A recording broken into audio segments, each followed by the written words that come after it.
Olá, sejam bem-vindas, sejam bem-vindos. Hoje a gente vai ter uma conversa sobre o socialismo e as igrejas.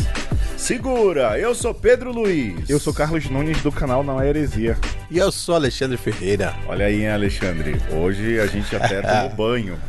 Não é sempre que a gente tem alguém com o conhecimento e o aporte que tem o Carlos Nunes, que daqui a pouco vai se apresentar para falar, finalmente, claramente, explicitamente, a gente vai falar sobre socialismo e as igrejas. Seja bem-vindo, Carlos! Obrigado, modéstia toda sua, né? Eu não sou tudo isso, gente. E tô muito nervoso porque esse podcast é uma referência pra mim, né? Quem acompanha no Heresia no Instagram e no canal do YouTube, no canal do WhatsApp, sabe que eu sempre posto os prints das conversas que eu acompanho, uma referência. Vou fazer caminhada, o meu podcast preferido pra fazer caminhada, façam caminhada e treine, é uma conversa. Então é uma alegria, eu colocarei no meu Lattes. Eu passei por essa conversa aqui e tô muito feliz. Rapaz, por isso que essa caminhada não tá rendendo, hein? Tá ouvindo coisa errada. Mas desde já também, Carlos, dizer obrigado por você estar com a gente. E que bom quando a gente conheceu Não é Heresia e percebeu, olha, não estamos sozinhos nesse mundo doido da internet. Tem mais gente que pensa parecido com a gente. Então, que bom que você tá aqui e que bom que você tá nessa internet velha de meu Deus aí. Pois é, na pandemia começamos, né, gente, lá, e por coincidência, sobre o Espírito Santo, sem planejar, 17 de dezembro. O Não é Heresia e Bergoglio, nosso amado Papa, nasceram no mesmo dia, né, 17 de dezembro. Olha aí. E sem planejar, e também na caminhada há 4 anos já, tentando produzir um debate qualificado com pessoas maravilhosas sobre religião, filosofia, política e afins. E para começar provocando dentro do tema, se vocês me permitem, eu queria falar só uma frase aqui para a audiência já ir embora, talvez não vão embora, é brincadeira. Se o socialismo fosse ruim, ele já teria sido implementado aos mais pobres. E eu aprendi isso com o Frei, tá? Boa. Não, é verdade. Quem é esse santo que ele disse isso? Eu acho que não vou. É Capuchinho, não vou revelar o nome, mas é Capuchinho. Não vai queimar o coitado, né? É uma teologia franciscana raiz. Pois é. Curta e grossa. É um franciscanismo do tempo de Francisco. Aliás, um convite, se você está chegando aqui a primeira vez, uma conversa sempre tem o começo de conversa. A gente pega ali um trecho de um livro, um texto, qualquer um artigo, algo que ajude a gente a nos preparar intelectualmente para aquilo que a gente vai falar. Então você pode voltar uma casa e lá você vai encontrar um texto do Frei Beto, um livro que fala sobre marxismo e socialismo na América Latina. Eu vou contar para você, Carlos, e para você, Alexandre. Gravei e postei esse programa na sexta-feira. No sábado eu estava andando na Avenida Paulista, não é? Como um bom comunistinha, né, que vota contra a direita aqui em São Paulo, e encontrei quem na mesma caminhada? Frei Beto. Nossa, que coisa falei, boa. Frei Beto, ontem eu estava lendo o seu texto. Aí dona patroa da Rodolfo falou, é verdade, ele estava mesmo, né? Eu falei, posso te dar um abraço? Ele, pode, todo envergonhado, né? Então, sintam-se abraçados por Frei Beto aí, indiretamente, porque eu o encontrei um dia depois de ler o texto aqui, de publicar numa conversa. É uma referência. Me senti feliz, viu? É uma referência. E Frei Beto já tá virando o bingo de uma conversa também. Já teve o Juan, né? Depois a gente leu, abracei. Mas é isso, essa é a beleza da igreja, não é? E todas as críticas, mas as acolhidas, isso faz parte de um jeito de ser igreja que só é possível se a gente vive de verdade aquilo que é o projeto de Jesus, eu acredito que é o projeto de igreja, que é um projeto de igreja que é feito de irmãos e irmãs e que partilham aí do mesmo ideal, que não é um ideal de poder próprio, é um ideal do próprio reino de Deus, né? Pois bem, Carlos, agora sim, se apresenta, Carlos, 20 minutos de programa, né? Carlos, fala aí quem você é, de onde vem esse sotaque gostoso, o que você anda fazendo da vida, antes de tudo? Pronto, então, gente, meu nome é Carlos Nunes, né? Eu sou professor de filosofia, né? Atualmente eu tô temporariamente eu estou, né, no setor privado e no Estado, ao mesmo tempo que eu concilio isso com uma pós-graduação, um doutorado, né? Então, um doutorado em filosofia pela Universidade Federal de Sergipe. E nesse meio de campo, além de trabalhar e estudar, eu tenho um canal no YouTube, né? O Não é Heresia, que é um espaço dedicado à formação. Então tem lives, cursos, mini cursos, em que nós discutimos várias temáticas, né? E o nosso grande evento, assim, que eu tenho mais carinho, é a Semana de Mariologia Feminista, né? Em que basicamente nós recebemos teólogas para discutir temáticas. Mas enfim, tem muita coisa lá, cristologia popular, enfim, o debate sobre marxismo, tem muita coisa sobre marxismo lá no canal. Várias figuras importantes do marxismo brasileiro já tiveram lá, então fica o convite para, enfim, conhecer o Não é Heresia, as lives. Certamente tem algum tema lá que te interessa, você vai gostar. É isso. E sou baiano, né? É importante falar, tricolor, sofredor. E estamos aí na caminhada. Rapaz, olha, o Não é Heresia tá virando quase uma Netflix de conteúdo de catolicismo progressista. Verdade, verdade. Tem aí Brasil Paralelo fazendo tanta bobajada, outros centros aí com nome de santo, pois o Não é Heresia sem grana, e eu vou dizer, sem grana, porque eu imagino que o apoio que vem aí de apoiadores nem seja algo tão alto, tão robusto, não é, Carlos? Mas sem grana, a gente se paga, né? Não é Heresia, assim, tá aí, ó. Pois é. Pois é. Dá pra se pagar, dá pra pagar a despesa, né? O custo para operar, né, a plataforma tal, mas porque não, vocês veem de graça no YouTube, mas a plataforma cobra dólares e aí nós estamos lá. Mas se eu tivesse o recurso que o Brasil Paralelo tem, era outra parada. Os caras são multimilionários, né? O cristianismo era outro. Pois é, pois é. E aí, sem toda essa grana, tem todo esse aporte, sem todo esse suporte, o Não é Heresia é um baita repositório de conteúdo católico, progressista, pé no chão, com o coração e a cabeça de Francisco, que vale a pena ser visitado. Como o próprio Carlos disse, tem muita gente boa lá. O Venâncio vive dando curso lá direto, volta e meia. Orientador, que é um cara que admiro. É teu orientador? É um baita pensador, né, cara, desse tempo. Orientador. Então, assim, vale a pena, pessoal. Vale a pena. É o lugar a se estar. E é um lugar para se, entre aspas, perder tempo. Localizar muita coisa ali. A gente recomenda o Não é Heresia. Mas vamos ao que interessa. Porque no algoritmo também os católicos vão cair aí, vão falar sobre igreja, socialismo, e aí batendo um papo prévio com o Carlos, com o Alexandre, no sentido de montar pauta, né? Pelo menos pra gente não se perder, e eu tenho certeza que a gente não vai dar conta de tudo que a gente planejou de falar nisso hoje, a gente vai ter que fazer um desmembramento disso.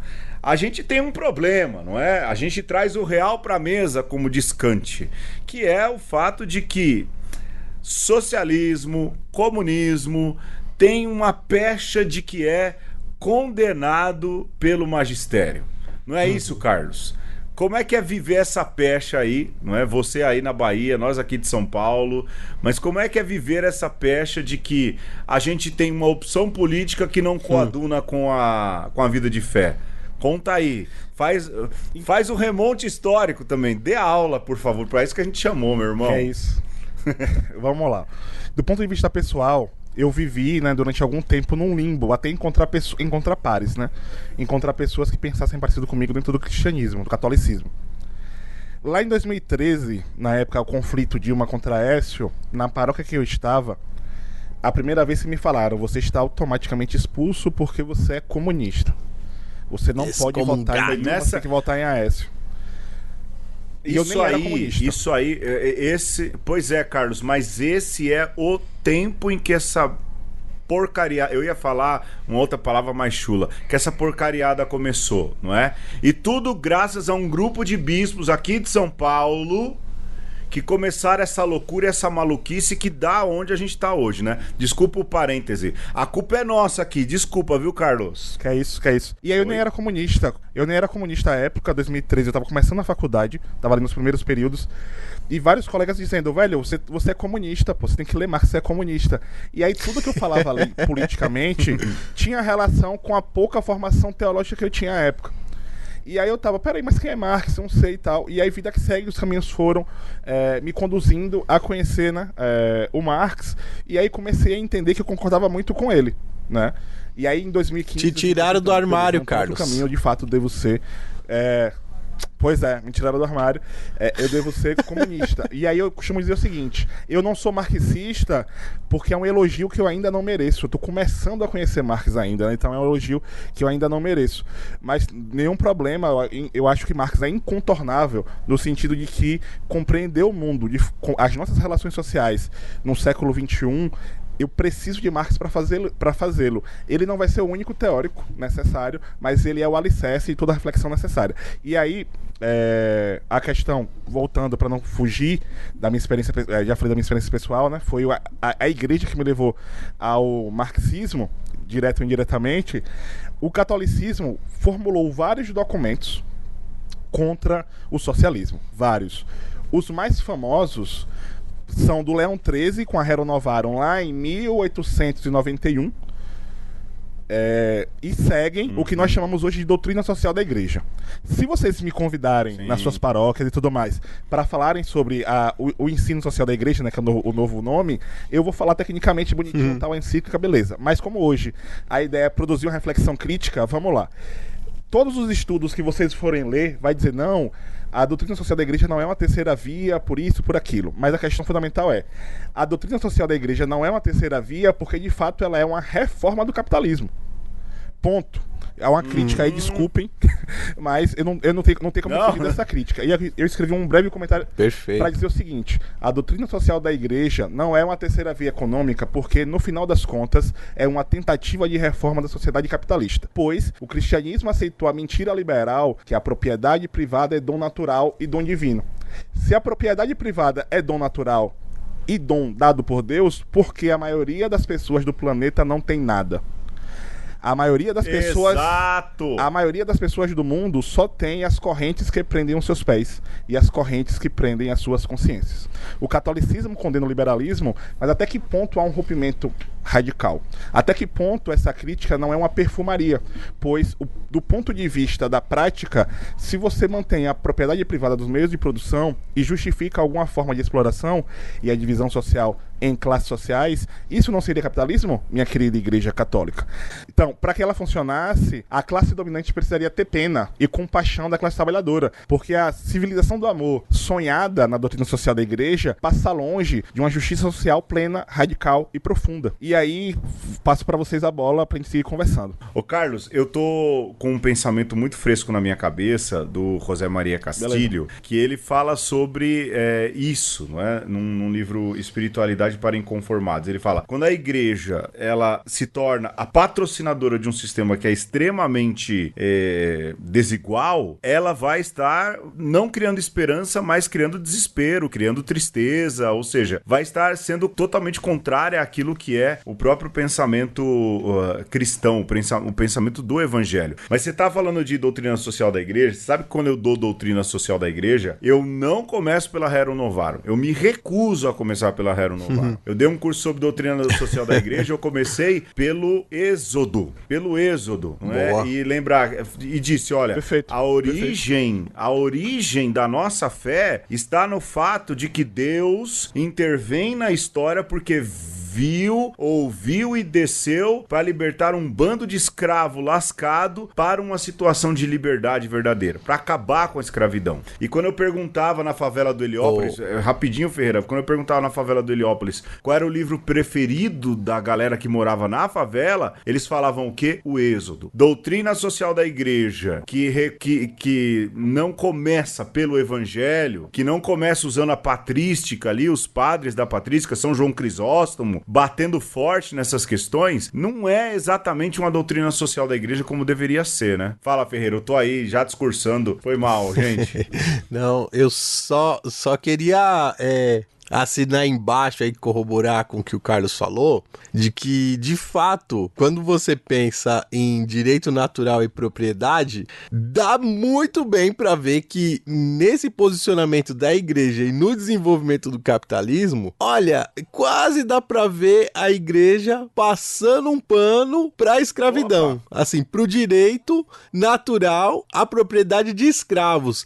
E aí, olhando por essa ótica, a Rerum Novarum, ela é só uma leve atualização ali, porque tava feio já defender a escravidão de pessoas, e aí você dá uma maquiada ali, mas não é muito diferente do que já era a posição da igreja em 1500. Pois é, e assim, você falou do Êxodo, eu separei aqui os comentários sobre Bíblia e um sobre doutrina, porque vai ter a galera da teologia aí, não, doutrina é uma coisa, a Bíblia é outra, o católico precisa entender a doutrina e a Bíblia, aí pra confortar os corações aí, eu fiz essa separação.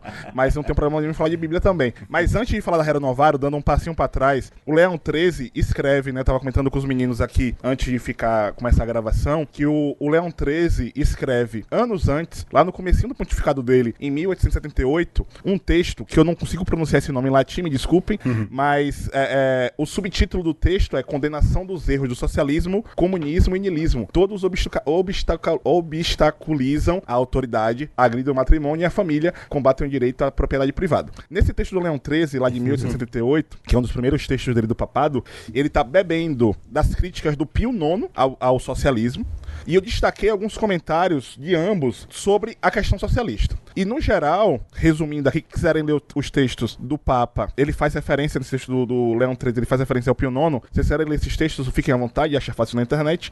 Em resumo, os socialistas, segundo o Papa, são pessoas que colocam ideias ruins na cabeça dos trabalhadores e fazem os trabalhadores, que são preguiçosos por natureza, não aceitarem que existe uma desigualdade natural. Curioso, né? Então, os trabalhadores precisam aceitar que são pobres, precisam trabalhar e se esforçar para que eles consigam ter felicidade. Então, essa coisa de invejar o que o rico tem é pecado. Essa coisa de querer confrontar as autoridades é pecado. Aceite a sua condição, né? Deixa eu ver se eu achar algum cortezinho, os parágrafos são muito longos, eu posso até ler, pra vocês terem raiva junto comigo. Mas, em resumo, é isso. Quiserem ler o texto, são 28 parágrafos, que ele vai dizer, não, os socialistas inventam coisa onde não tem. Os socialistas querem distorcer a realidade natural pra dizer que não, o mundo é desigual, as pessoas são desiguais e trabalhe. Agora, os ricos estão lá, né, aproveitando, se apropriando do que não produziram, curiosamente. E a gente tem que aceitar quieto. Leão 13 e Marcos Feliciano, pode ser a mesma pessoa. Por fim, como seguidores do socialismo são procurados especialmente entre os operários e artesãos, os quais, aventurando-se em odiar ao trabalho, se deixam facilmente tomar pela isca das esperanças e das promessas dos bens alheios. Assim se torna oportuno favorecer as sociedades artesanais e operárias, as quais, postas sob a tutela da religião, habituem seus sócios a ficar contentes com a sorte e a suportar com merecimento a fadiga e a transcorrer uma vida sempre quieta e tranquila. Então, tanto o Leão 13 como o Marcos Feliciano condenando quem não quer trabalhar até morrer, né? Curiosamente. Mas, rapaz... Aí, Ferreira, é indefensável essa, hein? Boladão. Indefensável, né? Lógico, as pessoas vão remeter aí a questão histórica e tudo mais, mas eu vou ficar com a frase do Frei aí, amigo do Carlos, né? Se fosse ruim, já estava sendo implantado na vida do povo com o beneplácito de muita gente aí que às vezes lidera a igreja, né? É complicado porque, de fato, acaba sendo uma visão de quem está longe do que é uma vida de trabalho, né? De um trabalho braçal, de um trabalho que demanda, não deslocamento, né? Porque o contexto é outro, mas de um trabalho que é uma vida de um trabalhador, e aí há umas imagens antigas de Leão 13 sendo carregado numa liteira, né? Todo diferentão, e é esse esse pontificado, é esse autor que profere um discurso que não quer sequer dar um ouvido à questão dos trabalhadores. E sempre pegam, né, Carlos? Eu acho que isso é talvez a parte mais importante, e eu acho que está muito mais por causa de um erro de interpretação, de que Marx ele tem uma questão com o materialismo histórico que ignora a existência de Deus, ou que tenta fazer com que a existência de Deus não exista, e que fala, e aí a gente já discutiu sobre isso, da religião enquanto ópio do povo. Te pergunto, Carlos, era uma preocupação real, a gente já queimou a pauta aqui, era uma preocupação real de Marx se preocupar com questões de teologia? Seja sincero. Não, né? Não, é assim, gente, uma coisa. Você que tá nos ouvindo, Marx sabia mais da Bíblia do que a gente, tá? Primeiro ponto é isso aí. Mas sem argumento de autoridade, porque ele cita os profetas, ele cita passagens bíblicas, se você ler os livros, vai ter lá várias referências a profetas em vários textos. Mas sem autoridade, tem uma questão fundamental, Marx não é teólogo e Marx não é um teórico do socialismo. Uhum. O Jung Musung tem uma aula dele que tá no canal dele do Facebook ou do YouTube, agora eu não vou lembrar porque ele começará no Facebook, mas enfim, que ele fala o seguinte: Marx falou o que a igreja não teve coragem de falar no século XIX. Uhum. E aí, isso eu concordo, assim embaixo. O Espírito Santo sopra e soprou no Marx algumas provocações proféticas fundamentais. Mas, pensando na sua pergunta, Marx só estava tentando entender como as relações sociais capitalistas acontecem. Ponto. Materialismo, sim, aqui é a imortal ciência do proletariado, não é sobre acúmulo de propriedade. Uhum. Por quê? E aí eu lembro, ouvindo você, do Brecht, no texto Se os Tubarões Fossem Homens, ele ironiza o materialismo. Porque, tipo assim, não, eu como cristão tenho que trabalhar de graça, eu como cristão não posso querer melhoria financeira, eu como cristão não posso querer acumular, ter um pouco mais de dignidade. Mas o meu patrão pode, né? O meu patrão cristão, pode. Né? Aos burgueses e a pequena burguesia, eles podem acumular. O rapaz que é dono da fábrica da empresa de ônibus que você pega, ele pode querer que aumentar a passagem para ficar mais rico. Agora nós não. Nós não podemos falar de materialidade no sentido de acumular propriedade. Então tem duas coisas aí. Tem que ser modesto. Materialismo, você pensa logo em pessoas que querem acumular propriedade. E não é isso. Materialismo é uma tentativa, é uma forma científica das ciências humanas que aí passam pela filosofia, pela geografia, pela economia, etc., para tentar entender como as relações sociais da nossa sociedade funcionam. Porque o capitalismo não é uma coisa. O capitalismo não é uma entidade. O capitalismo são relações sociais de exploração, necessariamente. E isso faz com que esse sistema não tenha valores. Porque tudo o que se quer é produzir mais, acumular mais e troca de vidas. Eu tava vendo uma matéria, já que eu estou falando aqui com sacerdotes, a França a França tem uma matéria que eu vi hoje nas redes sociais, vai gastar milhões de dólares para acabar com vinícolas, porque o vinho não tá dando mais lucro como dava antes. Então o capitalismo não tá pensando sobre bem-estar. O capitalismo, nessas relações sociais se pensa o que é necessário fazer para se produzir mais, em menos tempo e lucrar mais. E é por isso que em São Paulo, onde vocês estão, se respira fumaça mesmo sem ser fumante. Sim. Por isso que no Rio Grande do Sul alagou. É por isso que em outro lugar tem seca. Então, não é sobre a dignidade da pessoa humana. O socialismo tem valores, o cristianismo tem valores, o capitalismo só tem preços, infelizmente. Exato. Olha aí, hein, Alexandre? Trazer o Carlos toda semana pra falar por nós, hein, Ferreira? Olha, já pode pegar seu caderninho aí, que são várias frases aí que vira camiseta fácil. Se a gente não sair do capitalismo, pelo menos vamos lucrar igual eles. Mas brincadeiras à parte, Carlos, eu acho que é importante a gente trazer em mente aqui que sempre que a galera quer bater no materialismo dialético na igreja, cai nessa dicotomia de que parece que quando você critica esse sistema de relações tóxicas, abusivas, né, exploratórias, que é o capitalismo, tá se falando, parece que você tá descolando a vida nesse mundo com uma vida no céu, né? Você tá depreciando essa vida pro além e tal. Quando, na verdade, né, quando a galera pinta desse jeito, no fim tá sendo mais materialista na fé e nas coisas da fé do que o próprio Marx parece que se você tirar esses elementos simbólicos da religião que são materiais, você não tem fé, né? Então, quando você tem uma proposta de precisamos mudar essas relações nesse mundo para que todo mundo viva bem, e isso de alguma forma toca nesses elementos materiais, mas ao mesmo simbólicos, porque precisaria rever, né? Então, não faz sentido você falar de revolução e ter bispo de cauda de 5 metros por aí, de anel de ouro e tereréu. Então, as pessoas não percebem esse pulo do gato, que está se falando das relações exploratórias de patrão para empregado. E aí, no fim, estão falando assim: eles estão querendo tirar aquilo que é da religião. E não é, porque o lado da religião deveria ser, inclusive, para impulsionar essa busca pela justiça, né? E aí eu tô puxando já esse ponto pra gente falar desse lance do fantasma do comunismo. Porque no fim é isso, você pinta um comunismo de um jeito pra poder bater nele, sem entender de fato quais são as propostas de transformação social das várias vertentes. E aí a gente poderia falar, por exemplo, do anarquismo também, né? E de outras tantas teorias. Puxando um parêntese aí rapidinho, eu não podia sair dessa conversa sem citar. Eu acho que dentro do catolicismo, a principal fonte antissocialista, além dos papas, é Nossa Senhora de Fátima e as suas aparições. Eu não poderia sair dessa conversa sem citá-la.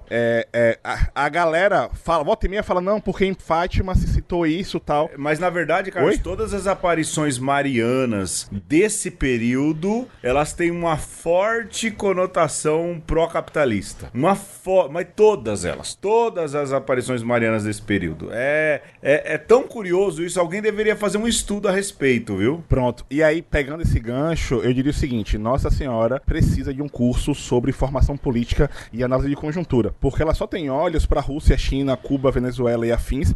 E aí tem um debate, né? Até que ponto Venezuela é socialista, enfim, eu acho que não é, mas vida que segue. E aí ela não consegue olhar e fazer críticas contra os Estados Unidos, contra Israel, contra o agronegócio brasileiro. Ela só fala mal da Rússia, da China e afins. Então, cuidado. E aí, essas aparições, esses discursos papais e os influencers católicos, ao estilo de Padre Paulo Ricardo e afins, constroem um espantalho distorcido do que é o comunismo. E aí eu falei antes, Marx não é um teórico do socialismo ou do comunismo. Por quê, senhoras e senhores? A proposta socialista e comunista é a desintoxicação dos valores capitalistas para que as pessoas novas e desenvenenadas consigam construir uma sociedade em que as pessoas possam ser livres e iguais. Ponto. Eu tenho certeza que a maioria de vocês que estão nos ouvindo aqui nessa conversa não está feliz com a sua vida, no sentido de acordar cedo, ônibus cheio, muitas horas no trabalho, passear em casa, não conviver com a família, não conviver com a esposa, com a namorada, com o namorado, com os amigos. Você não está feliz com a sua vida. O capitalismo destrói as famílias. O capitalismo destrói as nossas relações interpessoais e a nossa chance de ser feliz. Nós podemos ter uma sociedade hoje que as pessoas trabalhem menos, 30 horas semanais ou menos, enfim, tem os cálculos dos economistas a respeito da redução de jornada de trabalho, mas nós estamos trabalhando 40, 44, 46 horas semanais ou mais. Então, eu como professor tenho jornada de trabalho na escola, em casa. Antes de estar aqui com vocês, eu estava fazendo apostila. Então, nós não estamos felizes, estamos adoecendo. E vem você que não tem onde cair morto, não guarda esse segredo, a gente sabe disso, e defendendo o bilionário, defendendo o capitalismo, não faz sentido. Não tenha medo, se converta, aceite o evangelho, seja anticapitalista, pô. E aí, buscai primeiro o reino de Deus e a sua justiça. Pensar justiça é pensar por que tem bilionários que ganham rios de dinheiro sem trabalhar, sem fazer nada, só explorando. Por trás de toda a fortuna há crimes. O excelentíssimo Santo Antônio falava, né? O estrume e o dinheiro são iguais. Se acumular demais, fede. Então, é preciso pensar uma sociedade em que as pessoas não precisem ter medo de serem mulheres, serem negros, serem LGBTs, enfim, serem imigrantes. E o capitalismo é cheio dessas marcas de violência, segregação e exploração. E aí, tudo que eu quero... Pode chamar... Não quero chamar de socialismo, não chame de outro nome. Não me importa o nome, não me importa o rótulo. A minha grande questão é construir uma sociedade a partir do João 10:10 em que eu possa ser livre, plenamente livre. Assim você também possa ser livre e plenamente livre. O que eu tô dizendo aqui, antes Sim. de Marx, Jesus já falava, senhoras e senhores. Sim. Então, tire esse medo do socialismo do seu coração e entenda, nós queremos uma sociedade em que as pessoas possam ser livres e iguais. Ponto. Olha aqui, antes da gente ir pro patrocinador, pra musiquinha do Alexandre, uma modinha de viola que ficou muito fofinha, eu só queria dizer, o Carlos falou aí da questão da necessidade de Maria fazer um curso, né, de doutrina social, de pensamento social da igreja. O meu pároco diz sempre assim, ultimamente andam citando muito São Tomás de Aquino, mas qual São Tomás de Aquino andam lendo, não é? Qual São Tomás de Aquino andam lendo para serem citados? Porque inventam aí pensamentos de São Tomás de Aquino ou descontextualizam pensamentos de São Tomás de Aquino para justificar verdadeiros absurdos. Idem Nossa Senhora. O que há de Nossa Senhora, e de fato nós podemos dizer que é algo de Nossa Senhora, está no capítulo 1 do Evangelho de São Lucas. Ali está Nossa Senhora, né? A gente já falou sobre isso nas páginas difíceis da Bíblia, páginas rasgáveis da Bíblia. A questão e também o bojo político das aparições, e talvez um dia a gente devesse fazer um programa sobre isso, assim, com bastante atenção. Acho que valeria a pena chamar também o Rúlio para isso, não é? Isso se o Rúlio também não quer se queimar, né? Tadinho. Mostrar essa face política que existe nessas aparições de Nossa Senhora, porque Nossa Senhora, a que está ali, de fato, e que tem voz, e uma voz colocada no Evangelho de São Lucas, é aquela que diz, derrubou dos poderosos os seus tronos e exaltou os humildes. Aí fica muito difícil dizer que Nossa Senhora sairia por aí, por exemplo, defendendo Elon Musk e não a massa e a classe trabalhadora. Vamos pro despatrocinador, ou vamos pro patrocinador, e a gente volta daqui a pouco.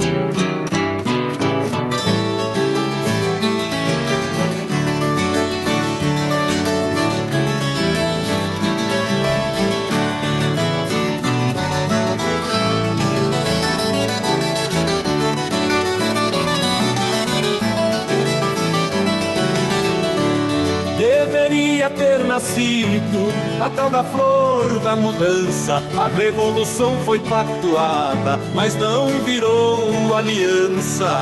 A união pro mundo melhor, a tal da força do proletário, não acabou com a opressão, nem com a exploração do trabalho. A primavera passou depressa, o tal do sonho se desfez. A corrupção e o poder distorcerão o que se fez. A utopia comunista, a tal emancipação da nação, não floresceu em igualdade, nem em justa distribuição. A utopia comunista, a tal emancipação da nação, não floresceu em igualdade, nem em justa distribuição.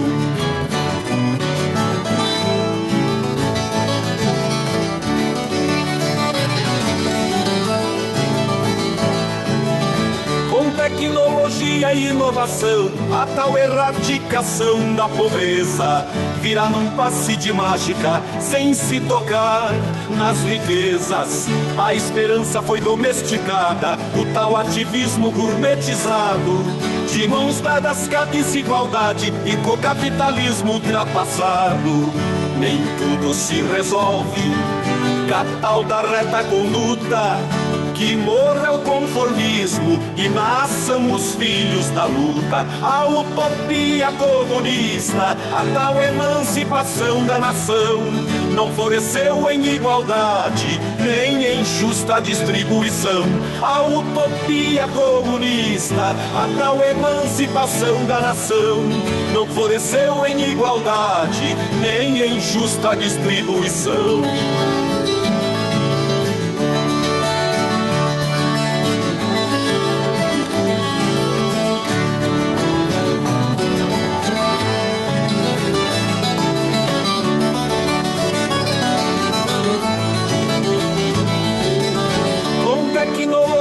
E inovação, a tal erradicação da pobreza virá num passe de mágica, sem se tocar nas riquezas.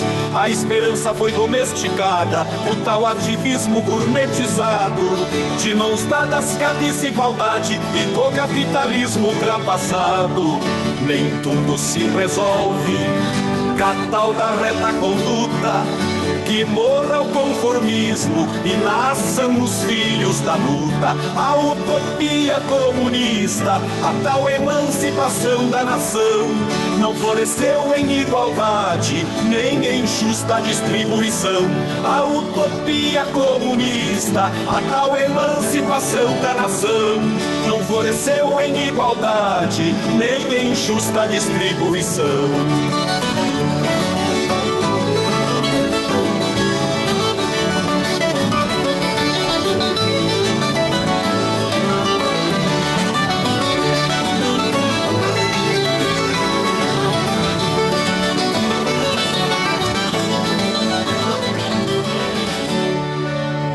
E nesse episódio nós estamos falando sobre o socialismo e as igrejas. E você ouviu aí uma música chamada Novembro 9, que faz uma referência ao 18 Brumário, que é também um texto do Marx. Eu fiz uma interpretação, assim, tentei trazer para hoje. E a gente já falou um pouco aí, né, desse fantasma do comunismo, que o pessoal pinta de um jeito para poder malhar, e aí também cabe aí uma análise semiótica, quem conseguir que faça, daquelas fotos das marchas para a família antes do golpe militar, que você pode ver nitidamente ali o caráter fascista e sobretudo racista de que o comunismo que se estava ali pregando aqui no Brasil, se estava malhando aqui no Brasil, né? Quando falava fora o comunismo, era fora igualdade racial. Eu consigo enxergar isso naquelas manifestações ali.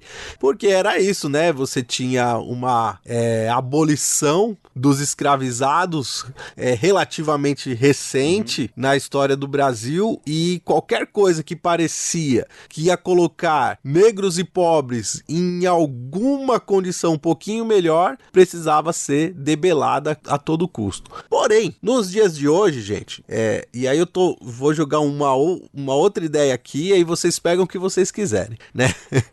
Nos dias de hoje, tem um outro fantasma do comunismo, que é esse comunismo ou socialismo ou esquerda, água com açúcar, da conciliatório, de que a gente vai conseguir chegar em algum lugar por uma via esquerdista, que se diz esquerdista, que faz conchavos para a governabilidade, se é que vocês me entendem.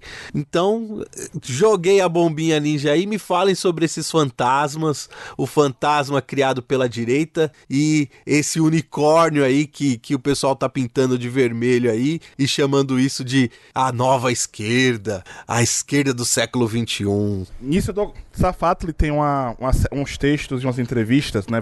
Vladimir Safatli, inclusive em Provocações, em que ele fala que a esquerda brasileira acabou, né? Porque a esquerda brasileira é conciliatória, não sei o que, tem a reflexão lá, acompanha, que vale muito a pena. E aí, a gente tá falando do comunismo e socialismo, são coisas diferentes, mas fica pra outra hora, assim, é muito parêntese pra ser aberto. E aí eu quero ficar no fantasma, né? Vamos conversar sobre fantasma. E aí tem a primeira vez, eu acho que Marx cita essa imagem, é lá no Manifesto do Partido Comunista, né? Um espectro ronda a Europa, o espectro do comunismo. Todas as potências da velha Europa aliaram-se na sagrada perseguição a esse espectro. Por quê? O que significa isso, senhoras e senhores? Todo mundo é comunista. Eu lembro que quando o Temer dá o golpe e tudo mais, e tem umas questões lá, algumas pessoas dizem, não, o Temer é comunista também. Todo mundo é comunista. Tem gente falando que em São Paulo, aí onde vocês estão agora, o Ricardo Nunes e o Boulos são dois comunistas brigando para ver quem vai assumir a prefeitura, porque Bolsonaro foi covarde e não apoiou o Marçal. Então tudo é comunista. O espectro é justamente aí. Há uma imprecisão, e essa imprecisão serve para fortalecer o pânico moral, fortalecer o medo. Porque aí, Ricardo Nunes é comunista, a Venezuela é comunista, tudo é comunista. Então é preciso ter calma, né? Pensar o socialismo, pensar o capitalismo, é pensar relações sociais. Guardem isso nos seus corações cristãos. E aí é o seguinte, no capitalismo, essas relações sociais são marcadas pela exploração. No socialismo, e eu sintetizo com a frase da Rosa, que eu não poderia... Rosa Luxemburgo, ela fala, né? O socialismo é construir uma sociedade onde sejamos socialmente iguais, humanamente diferentes e completamente livres. O que é que isso significa? Ser livre, primeiro, nós não somos livres. E aí, quando eu brinco na sala sobre isso, eu falo, gente, Se nós somos livres, por que nós não vamos para Madrid ver o Real Madrid jogar? Por que nós vamos para Barcelona ver o Barça jogar? Nós não vamos porque nós não somos livres. Primeira coisa. Segunda coisa, socialmente iguais não é que todo mundo vai ter que vestir a mesma roupa, cortar o cabelo igual, coisa do tipo. Socialmente igual é entender que o médico e a pessoa que limpa a sala de cirurgia do médico são iguais. O médico depende da pessoa da limpeza. E os dois não dependem de um patrão. Eu não preciso o médico não precisa de um patrão para poder fazer a cirurgia, a pessoa que limpa o centro cirúrgico não precisa de um patrão para limpar a sala, e a pessoa que faz os instrumentos não precisa de um patrão para fazer os instrumentos. Mas os três são importantes, as três pessoas são importantes para que aquilo aconteça, assim como para tudo na vida.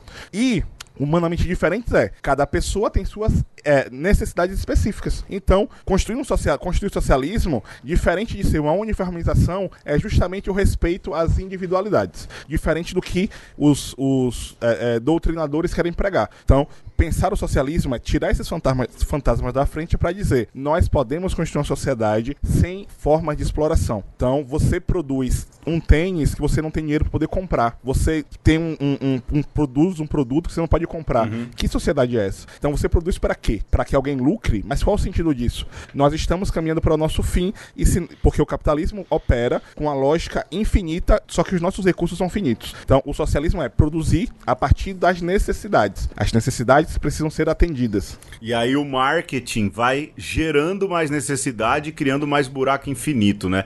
Aliás, o Alexandre estava falando aí dessa esquerda conciliadora, não é? Que na verdade não é esquerda, de fato, não é? Não tem verdadeiramente um pensamento que a gente pode chamar de esquerda, mas eu vou lembrar aí um conterrâneo seu, viu, Carlos? O Franciel Cruz, que não torce pro Bahia, torce pro Vitória, e ele fala sempre que o atual presidente agora, ele não é bicampeão mundial de reconciliação, ele é tricampeão mundial de reconciliação. Só que a gente precisa entender que aquilo que a gente chama de esquerda hoje tá muito longe de ser de verdade um desejo socialista real, de verdade, porque a própria janela de Overton, e a gente já tratou sobre isso, já mudou tudo isso.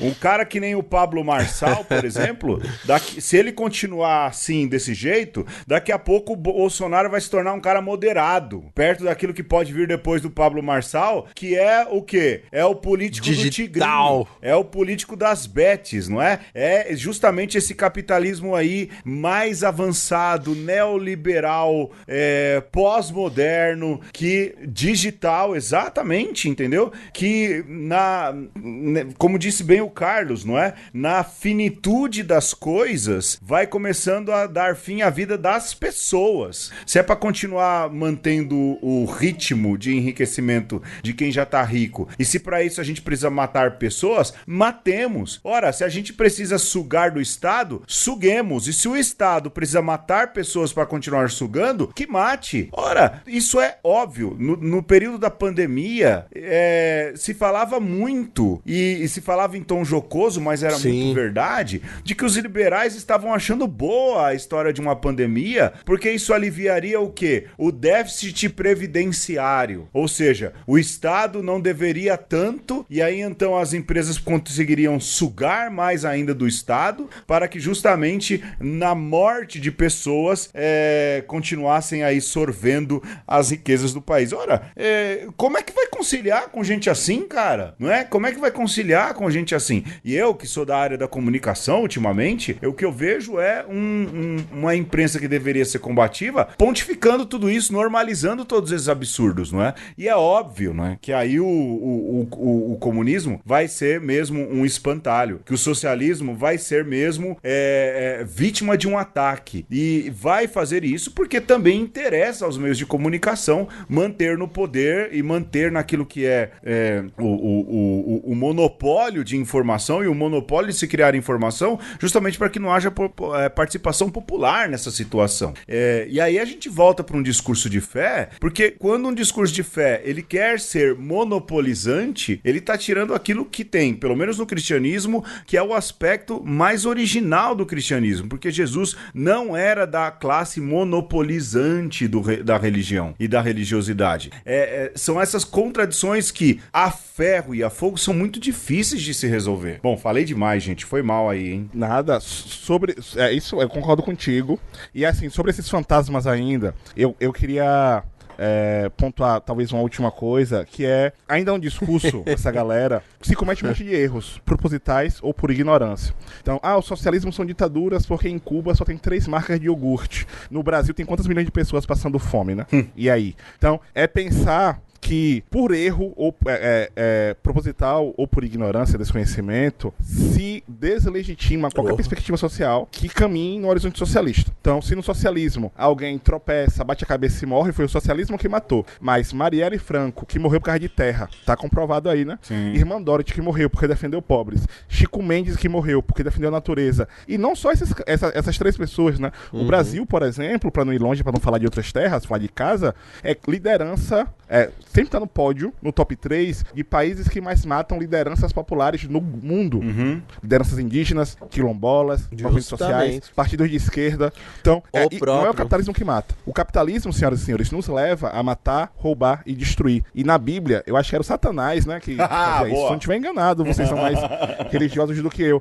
Então, o capitalismo é justamente esse processo de segregação, divisão, afastamento. Mas mesmo assim, apesar de tudo isso, vocês estão ainda aí elogiando o capitalismo. Pois é. O príncipe do mundo. E outra, né? Fala-se, assim aqui é assim, Carlos, é um vai e volta tremendo, né? Fala-se, né, que aí, de novo, voltando à questão do materialismo histórico, do materialismo dialético, que você tira o fator Deus, não é? Da história da salvação e da história da humanidade.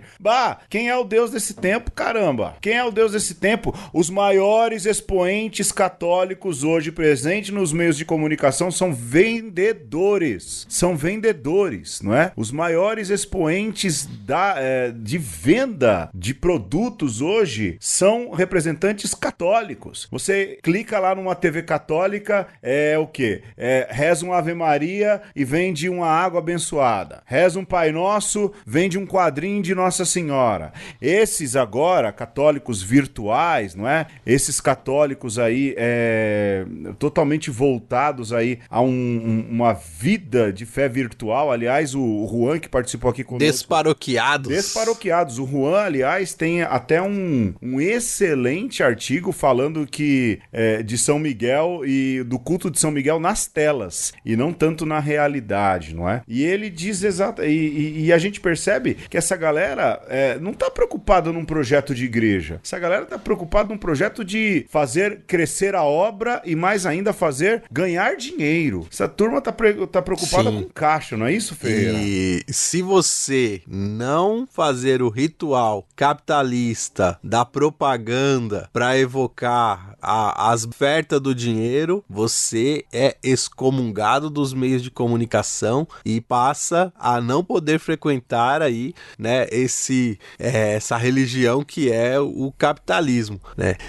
Então, aí fica o ponto, né, da pergunta que talvez já está mais que respondida, mas talvez precise ser formulada mais explicitamente, né? É possível, Carlos, a gente ser cristão e socialista e vou aqui já fazer um subtítulo da provocação. Qual que é o mínimo passo elegante pra gente poder ser cristão e socialista, já que eu já tô assumindo que é possível? Se você é uma pessoa de fé e as injustiças desse mundo te incomodam, nós somos camaradas. Ponto, sim. Então, como diria, né? Como disse Che Guevara, né, tirando a parte da fé é minha. Mas se as justiças do mundo te incomodam, nós somos camaradas. Um cristão não só pode ser socialista como deve, né? Mas brincadeiras à parte, né, na América Latina nós tivemos algumas experiências, a exemplo do Chile, né? E no caso do Brasil, nós estamos começando o movimento de cristãos pelo socialismo. Tivemos 2 encontros virtuais virtuais e um presencial de cristãos de diversas igrejas que são socialistas. E alguém poderia dizer, que eu já antecipando a pergunta de quem está nos ouvindo aqui, na conversa gravada, mas Jesus não era socialista. E aí, de fato, ele está num tempo histórico que não permitiria a ele ser socialista nem capitalista. Primeiro, que capitalista é quem tem capital, quem é burguês. Você é um defensor de bilionário, você é um defensor do super rico, mas não é capitalista. Então, é uma barata que bate palma pro Baigon. Mas, enfim. E aí... É um masoquista. É um masoquista, obrigado. E aí, nesse sentido, a questão fundamental é entender quais valores sociais, quais valores defendidos por Cristo nas relações interpessoais, a gente marca esses valores, e trazendo para hoje quais modelos sociais se aproximam mais desses valores. Então, nós temos no Jesus dos evangelhos um cara que a todo momento está pensando nas pessoas que ninguém pensou no seu tempo. Ele só pensa nas pessoas das periferias existenciais e geográficas. E vai defender um estilo de vida que não é acumulador. Ou seja, o rapaz rezou uma oração que fala: o pão nosso de cada dia nos dai hoje. Isso é anticapitalista, senhoras e senhores. Isso é anticapitalista. Exato. Porque se ele tivesse... Perdoe as nossas dívidas. Perdoe as nossas dívidas. Por que perdoar as nossas dívidas? E os nossos devedores? Porque a dívida é condição fundamental de escravidão. E o cara reza uma oração anti-acúmulo de propriedade privada e anti-relações de exploração. O Pai Nosso é uma oração anticapitalista. E aí vocês vão pra igreja e ficam defendendo. É outra frasezinha pra corte aí, né? Vão me cobrar muito, eu acho. Se a galera ouvir essa, vão me cobrar demais. Mas o Pai Nosso, pegando como exemplo, mas vai ter a reflexão com o jovem rico, pra ele vender tudo. Vai ter o Ato dos Apóstolos, em que as pessoas não acumulam e todo mundo vive bem. Obviamente, naquele contexto tecnológico do tempo, como aponta a Rosa Luxemburgo no título da nossa conversa, né? Socialismo e as Igrejas, leiam esse texto da Rosa, ela vai dizer: os limites tecnológicos do tempo não permitem muitos avanços, mas ali, e nos profetas e profetisas, há provocações fundamentais para pensar uma sociedade sem formas de exploração. O capitalismo é justamente o oposto disso. É a exploração por excelência. Alguém precisa ser explorado para que o capitalismo aconteça. Então, não só posso, como devo, né? Mas e o primeiro passo é se sentir indignado com as explorações. O texto do Mateus 25, né? Eu tava com fome, você me deu de comer. Eu tava com sede, você me deu de beber. Eu tava preso, você foi me visitar. Eu era imigrante, você me acolheu em sua casa. Então, Jesus se coloca na condição de vulnerabilidade, não só nesse texto, né? A parábola em que o rapaz machucado no chão é acolhido por uma pessoa que era segregada socialmente. Enfim, não faltam passagens nos evangelhos, citando Maria, né? Meu Deus, destronará dos tronos poderosos e exultará os humildes. Não faltam passagens que marcam quais valores cristãos nas relações interpessoais. Sim, o céu existe, sim, o nosso lugar é o céu, beleza. Mas Deus criou o mundo para que a gente possa viver bem aqui. Deus não criou o mundo para que Elon Musk seja bilionário e você não tenha um teto, que uma chuva venha e leve tudo que você acha que tem. Deus não criou o mundo para que Bezos seja multibilionário, para que, enfim, existam multimilionários e a gente tenha que dormir menos do que a gente deveria, não possa ir numa praia, não possa estar com a família, não possa, enfim, desfrutar do mundo que ele criou. Deus não criou o mundo para os bilionários. Deus criou o mundo para todo mundo. E se Deus criou o mundo, ele é contra as cercas, porque ele criou para que todo mundo possa existir bem, com dignidade. Tá no texto bíblico, gente. Eu não tô inventando nada aqui, não. E outra referência fundamental é Dom Pedro Casaldáliga, né? O bispo contra todas as cercas. Opa! Assistam Descalço sobre a Terra Vermelha. Tá na TV Brasil, público aí na internet. Só acessar. O Santo Rebelde, Dom Helder Câmara. Eu dou pão aos pobres e vocês ficam muito felizes. Nossa, como ele é santinho, como ele é bonzinho. Mas se eu pergunto por que um pobre é pobre, me chamam de comunista, voltando pro lance do fantasma. Então, há referências dentro e fora do catolicismo, nas diversas expressões cristãs, pra gente pensar. O próprio Frei Beto, né? Quem não conhece o Frei Beto, começa vendo o filme do batismo de sangue. Então, não faltam referências pra dizer, eu posso sim ser cristão socialista. O problema é que as autoridades que acumulam propriedade dentro e fora das igrejas não vão querer que a gente seja socialista e vão pensar discursos contra isso. Mas não há incompatibilidade, né? Eu lembro que no encontro presencial que nós tivemos, um rapaz colocou no quadro, né? Entre salvação e revolução não há contradição, porque as coisas caminham. E aí tem outras referências que posso citar depois, mas para responder a sua provocação, eu diria isso por agora. Bonito, bonito.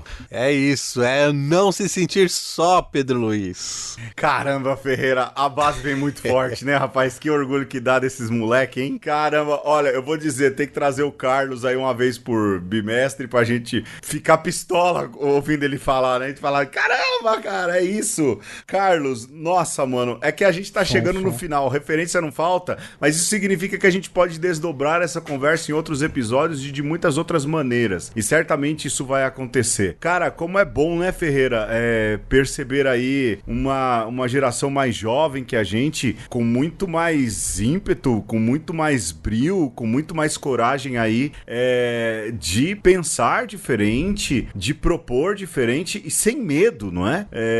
Sem nenhum tipo de reserva, com coragem de verdade de colocar algumas coisas aí que pra nós que temos uma visão, que temos uma construção política, às vezes a nossa geração foi bem engessada em relação a isso, né, Ferreira? E clareza, né? Eu, assim, fico muito feliz de ouvir o Carlos falando, porque às vezes aqui a gente é até reticente, né, Pedro?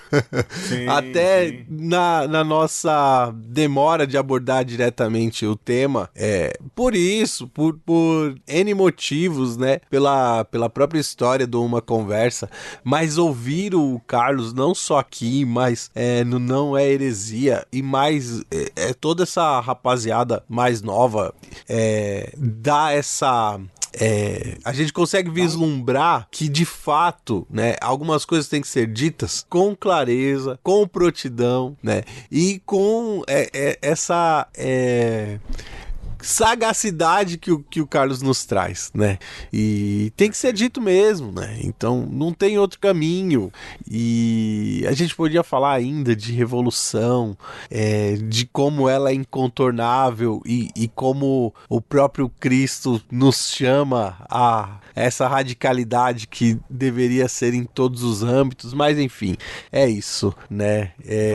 Acho que a gente tem que fazer... Vai para uma próxima participação do Carlos, Cristianismo Exatamente. e Revolução. No dia que você vê esse título, esteja certo que é o Carlos que vai estar aqui pistolando com a gente. Pois é, mas tudo tem tempo e a gente tem aqui, Carlos, o tempo regulamentar, então a gente vai terminar por aqui para deixar um gostinho, uma vontade de participar mais e, como eu disse, vamos falar mais à frente de cristianismo e revolução, isso vai ter certamente. Ô Carlos, você falou que tinha um monte de referência aí, eu acho que a gente pode colocar essas referências no post do podcast, mas fala aí, dá uma lista de referência aí pra gente, pra quem tá com preguiça de ler. Beleza, Carlos. obrigado pela conversa, é um sonho, assim, realizado estar aqui com vocês. Acompanho, né, há algum tempo o podcast. Obrigado mesmo, alegria. E eu espero que quem acompanhou até aqui tenha gostado do papo. Vamos trocar mais figurinhas. E sobre referências, eu queria citar marcas aqui, né, acho importante. Os trabalhadores e trabalhadoras não têm nada a perder em uma revolução socialista, a não ser as suas correntes. E como torcedor de futebol antifascista, nem guerra entre as torcidas, nem paz entre as classes. Obrigado por estar aqui, obrigado por conversar com vocês e algumas referências, né? Eu já citei aqui durante a reflexão, durante a conversa, durante o papo, alguns textos.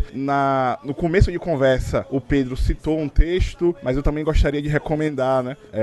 Vejam Batismo de Sangue de Novo, vejam Descalço sobre a Terra Vermelha, assistam Santo Rebelde, 3 indicações aí nacionais no cinema. E para ler, aprofundar a conversa, Cristãos pelo Socialismo no governo de Salvador Allende, no Chile de 70 a 73, do Marco Arroyo. Se Deus existe, porque a pobreza, a fé cristã e os excluídos, do Jung Musung. E Pensamento Cristão Revolucionário na América Latina e no Caribe, do Samuel Silva Gotay. Cristo está entre nós e não o reconhecemos. Perfeito. E cântico da campanha da fraternidade. Galera, a gente volta então daqui a uma semana com outros assuntos. O Carlos volta mais porque precisa dar essa ingestão de pistolada na gente, né, Ferreira? E a gente volta logo, a gente continua à frente. A você que nos ouve, um beijo. Um abraço pra vocês. Obrigado a quem nos acompanha, obrigado a quem compartilha e quem apoia esse projeto. Abração, abraçaço. E um aperto de mão.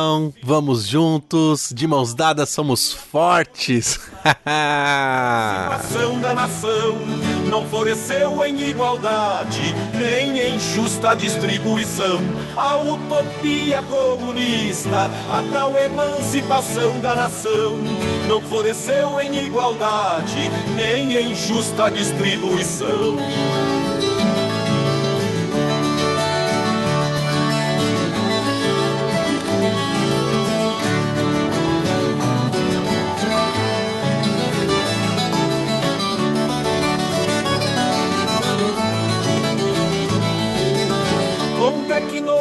tecnologia e inovação, a tal erradicação da pobreza virá num passe de mágica, sem se tocar nas riquezas. A esperança foi domesticada, o tal ativismo gourmetizado, de mãos dadas com a desigualdade e do capitalismo ultrapassado. Nem tudo se resolve com a tal da reta conduta, que morra o conformismo e nasçam os filhos da luta. A utopia comunista, a tal emancipação da nação, não floresceu em igualdade, nem em justa distribuição.